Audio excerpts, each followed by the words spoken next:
साथियों नमस्कार। Welcome to tech non tech education centre. दोस्तों आज हम लोग पढ़ेंगे इलेक्ट्रॉनिक्स इंजीनियरिंग की कम्युनिकेशन सिस्टम का पार्ट। कम्युनिकेशन सिस्टम में मेन इम्पॉर्टेंट टॉपिक है QAM and M ary and parity check code. इन तीनों टॉपिकों को आज हम लोग क्या करेंगे, कवर करेंगे। ठीक है, तो दोस्तों ध्यान से आप लोग कॉपी और पेन लेके बैठ जाइए और आज के सेशन का, आज की क्लास का आनंद लीजिए। दोस्तों चलिए दोस्तों, क्लास शुरू करने से पहले हम आपसे ये कहेंगे कि दोस्तों अगर आप हमारे चैनल पर नए हैं तो चैनल को सब्सक्राइब जरूर करिएगा और बेल आइकन को जरूर दबाइएगा ताकि न्यू क्लास का नोटिफिकेशन आपको आसानी से मिल सके। कोई भी न्यू अपडेट्स हो वो भी आसानी से आपके पास जा सके। ठीक है दोस्तों, तो हम लोग इलेक्ट्रॉनिक्स इंजीनियरिंग की क्लासेस दोस्तों हमारे चैनल पर चलाई जाती है रेगुलर, और प्रीवियस क्वेश्चन पेपर भी कराए गए हैं। और दोस्तों आज हम लोग पढ़ने वाले हैं कम्युनिकेशन सिस्टम। तो कम्युनिकेशन सिस्टम में पढ़ेंगे हम लोग आज quadrature amplitude modulation, M ary signalling and parity check code. ठीक है दोस्तों, तो चलिए शुरू करते हैं आज की क्लास को। ये रहा साथियों एम एरे सिग्नलिंग। क्या है एम एरे सिग्नलिंग? दोस्तों इसका इस्तेमाल किस क्षेत्र में किया जाता है पहले ये समझ लीजिए। दोस्तों डिजिटल मॉड्यूलेशन टेक्निक में एम एरे सिग्नलिंग का इस्तेमाल किया जाता है। ये चीज़ें पहले आपको क्लियर होना चाहिए। और दूसरी चीज़ें एम एरे का इस्तेमाल करते किस तरह से हैं उसे हम लोग अभी नोट डाउन करेंगे। ठीक है दोस्तों, तो चलिए पढ़ते हैं एम एरे सिग्नलिंग। लिखा है M ary signalling we use M number of phase in case of PSK यानी phase shift keying, M number of frequency किस में केस ऑफ FSK यानी फ्रीक्वेंसी शिफ्ट गियरिंग, और एम नंबर ऑफ एम्पलीट्यूड कौन से case में रहेगा, ASK case में। और क्या किस लिए, डिजिटल डाटा को भेजने के लिए। तो यहाँ से पॉइंट क्लियर हुआ। कौन सा पॉइंट क्लियर हुआ कि एम एरे का इस्तेमाल पहली बात किस क्षेत्र में करते हैं, और दूसरी बात अगर PSK में कर रहे हैं तो एम की वैल्यू क्या होनी चाहिए, जो होगा वो फेज की जितनी संख्या है वो होगा एम की वैल्यू। और अगर फ्रीक्वेंसी शिफ्ट गियरिंग में इस्तेमाल कर रहे हैं तो जो एम की वैल्यू वो फ्रीक्वेंसी होगी। और अगर हम लोग ASK एम्पलीट्यूड शिफ्ट गियरिंग में कर रहे हैं तो एम की वैल्यू नंबर ऑफ एम्पलीट्यूड होगा। इतना क्लियर हो गया। और तीसरी बात इसमें क्या होगा कि हम लोग इस्तेमाल क्यों करते हैं, तो करते हैं इस्तेमाल हम लोग दोस्तों एम एरे सिग्नलिंग का इस्तेमाल डिजिटल डाटा को सेंड करने के लिए किया जाता है। किसके लिए, डिजिटल डाटा को सेंड करने के लिए। तो यहाँ पर लिखा हुआ है कि एम एरे, नोट करिए फटाफट। एम एरे क्वेश्चन बनेगा कि एम एरे सिग्नलिंग का इस्तेमाल किस क्षेत्र में करते हैं, या फिर ये भी बनेगा कि किस लिए करते हैं। तो हम लोग नोट कर लीजिए आप अपने, सेंडिंग डिजिटल डाटा, कौन से डाटा को सेंडिंग करने के लिए, डिजिटल डाटा। ठीक है दोस्तों, नोट कर लिए। चलिए नेक्स्ट पॉइंट देखते हैं क्या कह रहा है एम एरे से। तो एम एरे में नेक्स्ट पॉइंट क्या है, by using M ary scheme we can send data at higher rate. क्या बोल रहा है, एम एरे स्कीम यानी टेक्निक का यूज करके हम लोग हाई रेट के डाटा को सेंड कर सकते हैं।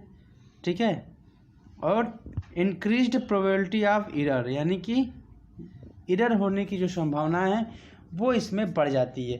ये इसका डिसएडवांटेज है। नोट कर लीजिए फटाफट कि एम एरे की इस्तेमाल हम लोग हाई डाटा रेट सेंड करने में इस्तेमाल करते हैं, और डाटा किस फॉर्म में होता है, डिजिटल में। ठीक है, और तीसरी बात ये कि इससे क्या होता है, एक इसका डिसएडवांटेज होगा कि एरर जो होता है उसकी संभावनाएं बढ़ जाती हैं। ठीक है, और सबसे मेन पॉइंट यहाँ पे जो है वो मैं बताने जा रहा हूँ आपको। नोट करिए कि बैंडविड्थ कितनी रिक्वायर होती है एम एरे स्कीम के लिए। तो क्या होगा, PW यानी bandwidth equal to bandwidth for binary scheme upon में log 2 m। और यहाँ पे आपको पता है m क्या है, m है दोस्तों number of phase, number of frequency, number of amplitude. और ये तीनों अलग अलग केस में होगा, जैसे कि ऊपर पढ़ा आपने FSK, PSK और ASK। इन तीनों केस के लिए m की वैल्यू अलग अलग होगी। नोट कर लिया आपने, इस फार्मूले को नोट कर लीजिएगा कि bandwidth equal to bandwidth for binary scheme upon में log 2 m, कैपिटल M है, ठीक है। और नेक्स्ट क्या है, PSK के फॉर्मेट में क्या है, PSK के फॉर्मेट में बैंडविड्थ कितनी जरूरत पड़ेगी, तो PSK के फॉर्मेट में बैंड पड़ेगी बैंडविड्थ इक्वल टू 2RB अपान में log 2 m। RB क्या है, RB है आपका बिट रेट, क्या है, बिट रेट। इतना समझ में आ गया आपको। और आपको पता है 2RB क्या है, 2RB जो होता है PSK का बैंडविड्थ होता है। क्या होता है, PSK जो है उसका बैंडविड्थ कितना है, 2RB। तो यहाँ पे एम एरे के रूप में जो बैंडविड्थ निकलेगा वो होगा बैंडविड्थ इक्वल टू 2RB अपान में log 2 m, और m क्या है, नंबर ऑफ फेज, ठीक है। नोट कर लिया आपने बच्चों। चलिए नेक्स्ट चलते हैं। अगला टॉपिक क्या है दोस्तों, अगला टॉपिक है उसी में संबंधित है बाउंड रेट। सबसे पहले बाउंड रेट का इस्तेमाल क्यों किया जाता है, किस कंडीशन में किया जाता है, पहले ये नोट कर लीजिए। तो यहाँ पे लिखा है, आप पढ़ सकते हैं कि bound rate is data rate. क्या है, बाउंड रेट क्या होता है, एक डाटा रेट है जो मॉड्यूलेटर के आउटपुट में प्राप्त होता है। मॉड्यूलेटर कहाँ प्राप्त होता है, आउटपुट में, ठीक है। क्लियर कि bound rate is data rate at output of modulator. Clear हो गया। पहला पॉइंट ये नोट कर लीजिए, बाउंड रेट है एक डाटा रेट है जो मॉड्यूलेटर के एंड पे यानी कि आउटपुट में प्राप्त होता है। और दूसरा उसका फार्मूला, और सबसे इम्पोर्टेंट यहाँ पे ये फार्मूला है। क्यों इम्पोर्टेंट है, क्योंकि दोस्तों बाउंड रेट से डायरेक्ट क्वेश्चन बनते हैं न्यूमेरिकल के। अगर आपको m की वैल्यू यानी m एरे की वैल्यू दी हुई है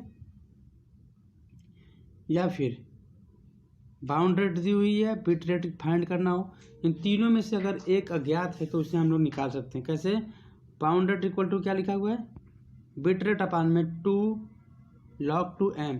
क्या है, बिट रेट अपान में log 2 m। नोट कर लीजिए दोस्तों, वेरी वेरी इंपॉर्टेंट। यहाँ से ये पॉइंट क्लियर हुआ। चलिए नेक्स्ट पॉइंट पे कर चलते हैं। अगला पॉइंट क्या कर रहा है, हमारा दूसरा पॉइंट रहेगा QAM, क्वाड्रेचर एम्पलीट्यूड मॉड्यूलेशन। और दोस्तों ये टॉपिक बहुत ही इम्पोर्टेंट है, वेरी वेरी इम्पोर्टेंट एग्जाम की दृष्टि से। सबसे पहला इम्पोर्टेंट ये है कि इसका फुल फॉर्म भी पूछ लेता है। अगर इजी से इजी क्वेश्चन बना तो ये क्वेश्चन बनेगा कि QAM की फुल फॉर्म क्या होती है। और दूसरा चीज़ क्या बनेगा, दूसरा अगर क्वेश्चन बनता है तो ये बनेगा दोस्तों कि यह किस क्षेत्र में इस्तेमाल कर सकते हैं इसको, ठीक है। तो यहाँ कह रहा है QAM डिजिटल इन्फॉर्मेशन, किसमें, डिजिटल इन्फॉर्मेशन में is connect content in the both amplitude and phase of signal, ठीक है दोस्तों। तो इसका ओवरऑल ये कहना है कि जो QAM है, क्वाड्रेचर एम्पलीट्यूड मॉड्यूलेशन टेक्निक है, वह डिजिटल रूप में जब हम किसी डाटा को इन्फॉर्मेशन को भेजते हैं तो उसके लिए ये इस्तेमाल करते हैं। और वो एम्पलीट्यूड हो या फेज, इन दोनों प्रकार के सिग्नलों के लिए इस्तेमाल करते हैं। यहाँ पे ये चीज़ नोट कर लीजिए कि ये क्वेश्चन में सीधे ऑप्शन में दे देगा आपको कि ये किस टाइप के सिग्नल के लिए इस्तेमाल कर सकते हैं। तो आप लिख सकते हैं कि एम्पलीट्यूड और फेज, ठीक है। ये क्लियर हो गया। और नेक्स्ट लाइन जो कह रहा है वो तो और भी इम्पोर्टेंट है, और वो क्या कह रहा है, it is use in both digital modulation scheme and analog modulation scheme. Point भी नोटेड दोस्तों, यहाँ पे नोट डाउन करिए स्टार लगा के, it use in both digital modulation scheme and analog modulation scheme. तो QAM से कितने पॉइंट क्लियर हुए, तो आपके 3 पॉइंट यहाँ से क्लियर हुए हैं, ठीक है। किस टाइप के सिग्नल के लिए, एम्पलीट्यूड और फेज सिग्नल दोनों के लिए, ठीक है। और QAM का फुल फॉर्म। और तीसरा पॉइंट है ये digital modulation scheme and analog modulation scheme दोनों में इस्तेमाल किया जाता है, ठीक है साथियों। क्लियर, कोई डाउट, अगर कोई डाउट हो आपको तो आप कमेंट में डाउट भेज सकते हैं और हम कमेंट का जवाब आपको ज़रूर देंगे, ठीक है साथियों। और क्लास अच्छी लग रही है तो क्लास को लाइक करिएगा, और चैनल पर नए हैं तो चैनल को सब्सक्राइब जरूर करिएगा। नेक्स्ट क्या लिखा है, नोट में क्या लिखा हुआ है दोस्तों, ये नोट ऐसे 1000-2000 के नोट नहीं है। नोट का मतलब है कि ये यहाँ से क्वेश्चन बनता है, ज़रूर बनेगा, इसलिए यहाँ पे नोट लिखा हुआ है। इन digital cable television and cable modem application QAM इस्तेमाल किया जाता है। अब ये क्या बोल दिया, तो ये जो बोला है वो सही बोला है। ये है एप्लीकेशन, क्या है, ये है एप्लीकेशन किसका, QAM का।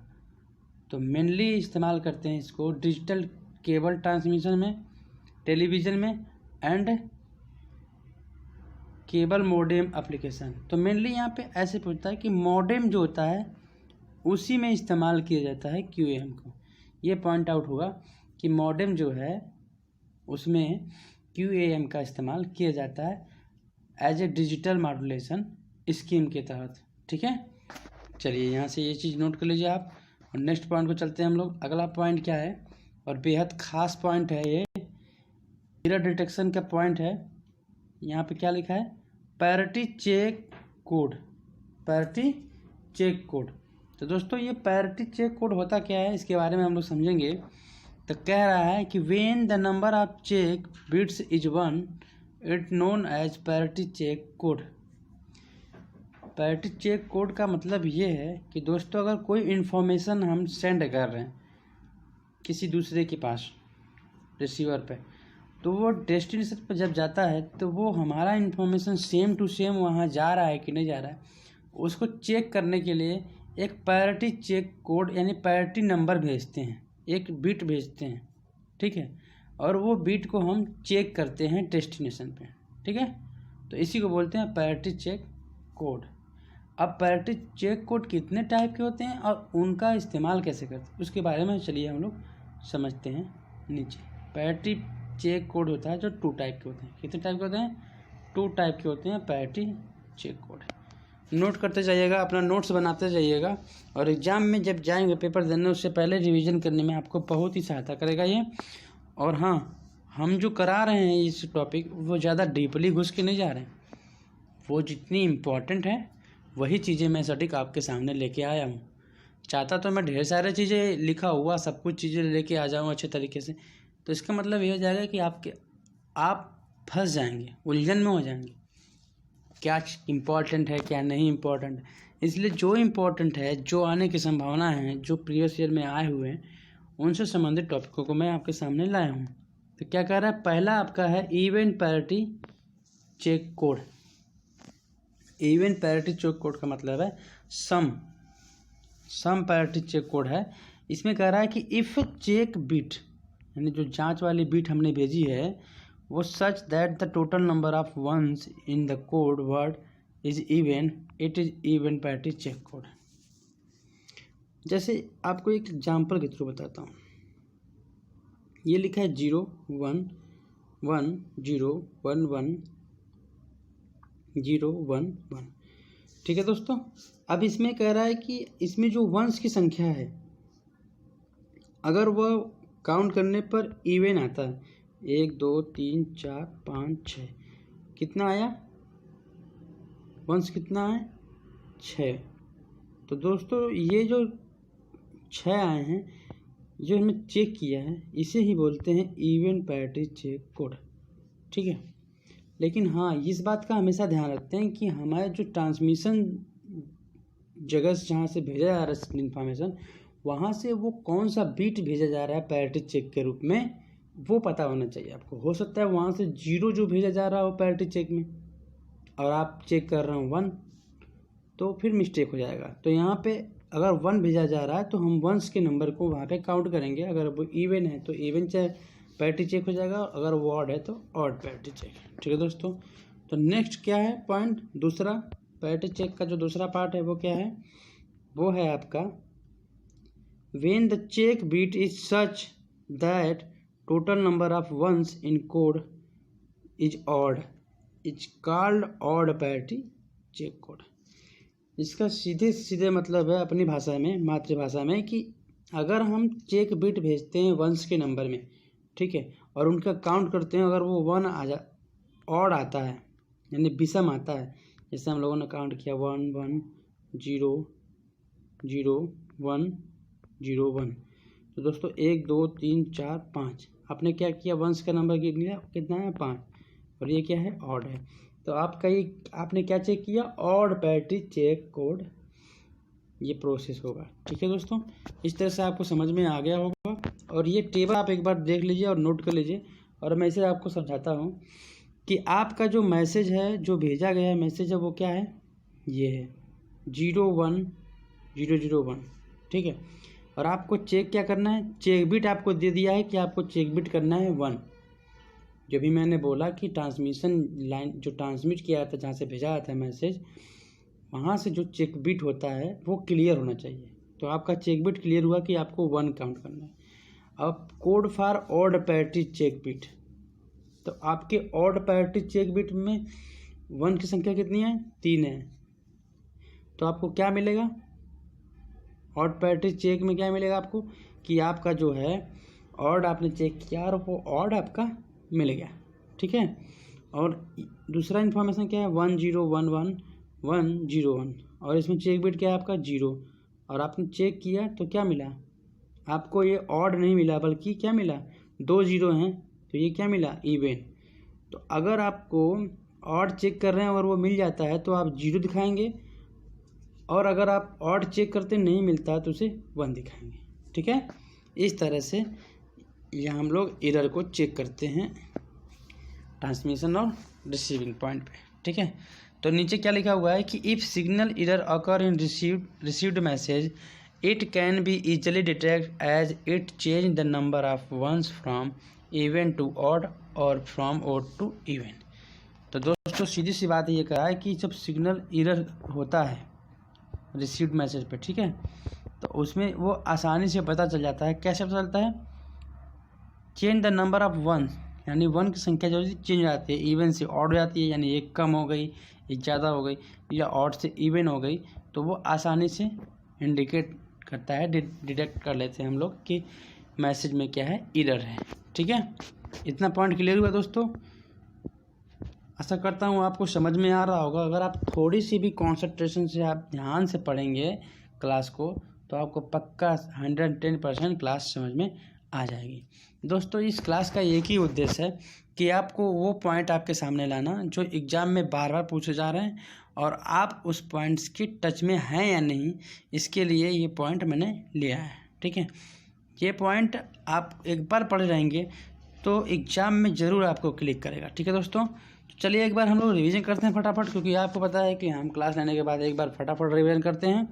तो रिवीजन के तौर पे यहाँ पे क्या है कि एम एरे सिग्नलिंग में क्या करते हैं, PSK, FSK और ASK के केस में अलग अलग m नंबर ज्ञात करते हैं। ठीक है, और दूसरा पॉइंट क्या था कि m जो बैंडविड्थ होती है एम एरे में वो कितनी होती है, वो होती है आपकी bandwidth equal to bandwidth for binary scheme upon में log 2 m, और एम एरे की जो बैंडविड्थ होती है PSK के रूप में वो होती है 2RB अपान में log 2 m। m क्या है, number of phase, number of amplitude, number of frequency. अगला क्या है, बाउंड रेट। बाउंड रेट क्या होता है, डाटा रेट होता है जो मॉड्यूलेटर के आउटपुट में प्राप्त होता है। और सबसे इम्पोर्टेंट मैंने बताया था आपको, बाउंड रेट का जो फार्मूला है वो बिट रेट अपान में log 2 m। ठीक है, नेक्स्ट क्या हमने पढ़ा, नेक्स्ट पढ़ा हम लोगों ने कि क्वाड्रेचर एम्पलीट्यूड मॉड्यूलेशन क्या होता है। तो ये डिजिटल इन्फॉर्मेशन को क्या मॉड्यूलेट करने के लिए किस फॉर्म में, एम्पलीट्यूड और फेज के सिग्नल को मॉड्यूलेट करता है। ठीक है, ये पॉइंट आपने क्लियर किया था और इसका फुल फॉर्म क्लियर किया था। और तीसरा पॉइंट इसमें आपका क्या क्लियर था कि यह डिजिटल मॉड्यूलेशन स्कीम और एनालॉग मॉड्यूलेशन स्कीम दोनों में इस्तेमाल किया जाता है। ठीक है, वेरी वेरी इंपॉर्टेंट, नोट कर लिया होगा आपने अच्छे से, और नहीं नोट किया है तो नोट कर लीजिए फिर से। नेक्स्ट क्या बताया हमने कि यह जो है इसका एप्लीकेशन था QAM का, क्वाड्रेचर एम्पलीट्यूड मॉड्यूलेशन का, digital cable television and digital modem application में इसका इस्तेमाल किया था। अक्सर मॉडेम में इस्तेमाल करते हैं QAM को। और नेक्स्ट पॉइंट हम लोगों ने क्या पढ़ा था, पैरिटी चेक, कि पैरिटी चेक वास्तव में होता क्या है। तो हम कोई भी एक पैरिटी चेक बिट भेजते हैं, इन्फॉर्मेशन के साथ साथ पैरिटी चेक बिट भी भेजते हैं, और उसकी संख्या को हम लोग क्या करते हैं, काउंट करते हैं रिसीविंग एंड पे। ठीक है, और अगर वो इवन ऑड इस तरह से मिलता है तो उसे हम डिटेक्ट कर लेते हैं कि वास्तव में हमारा मैसेज सही है या फिर उसमें एरर है। तो 2 टाइप के होते हैं, error even parity check code, इसमें वंस की संख्या को हम लोग इवन चेक करते हैं, अगर वो वंस दिया गया है वहाँ से पैरिटी, तो अगर 0 दिया तो 0 की संख्या काउंट करते हैं। और ऑड पैरिटी में क्या करते हैं, अगर वो वंस दिया हुआ है वहाँ से ट्रांसमिशन जगह से, तो रिसीविंग एंड पे हम वंस की संख्या गिनते हैं, अगर वो ऑड है तो वो हमारी पैरिटी चेक करते हैं और वो सही है, ठीक है। और आपको इस टेबल के माध्यम से समझाने की कोशिश किया कि ये हमारे दोनों इन्फॉर्मेशन है और इसमें हमें चेक बिट दिया हुआ है पहले से। चेक बिट अगर आपको नहीं पता है तो आप 1 की संख्या काउंट करना है कि 0 काउंट करना है, ये आप कंफर्म नहीं कर पाएंगे और हम लोग एरर को डिटेक्ट नहीं कर पाएंगे, ठीक है। और एरर को डिटेक्ट कब करते हैं, अगर उसमें एरर है तो वो कैसे होता है, डिटेक्ट कर लेता है कैसे, the number of ones change the number of ones, यानी कि वंस की संख्या अगर बदलती है तो उसी से हम डिटेक्ट कर लेते हैं कि वो क्या है, मैसेज एरर है या फिर सही है, ठीक है दोस्तों। तो आज के लिए बस इतना ही। क्लास कैसी लगी कमेंट में करके आप जरूर बताइएगा हमें। और दोस्तों बने रहिए हमारे साथ हमारे चैनल पे। अगर आप चैनल पर नए हैं तो चैनल को सब्सक्राइब जरूर कर लीजिएगा दोस्तों और बेल आइकन को जरूर दबा लीजिएगा दोस्तों। हमारे यहाँ इलेक्ट्रॉनिक्स इंजीनियरिंग की, communication engineering, digital engineering, previous question paper और भी बेहतरीन टॉपिक सारे इलेक्ट्रॉनिक्स इंजीनियरिंग के प्रॉपर क्लासेस चलती हैं दोस्तों। तो आप UPPCL, DRDO, LMRC, BARC, NPCIL, ISRO, इन सभी चीज़ों में अगर इलेक्ट्रॉनिक्स इंजीनियरिंग की तैयारी करना चाहते हैं तो आप हमारे चैनल पे से तैयारी कर सकते हैं, ठीक है दोस्तों। चलिए आज के लिए बस इतना ही, फिर मिलते हैं कल। जय हिंद, जय भारत।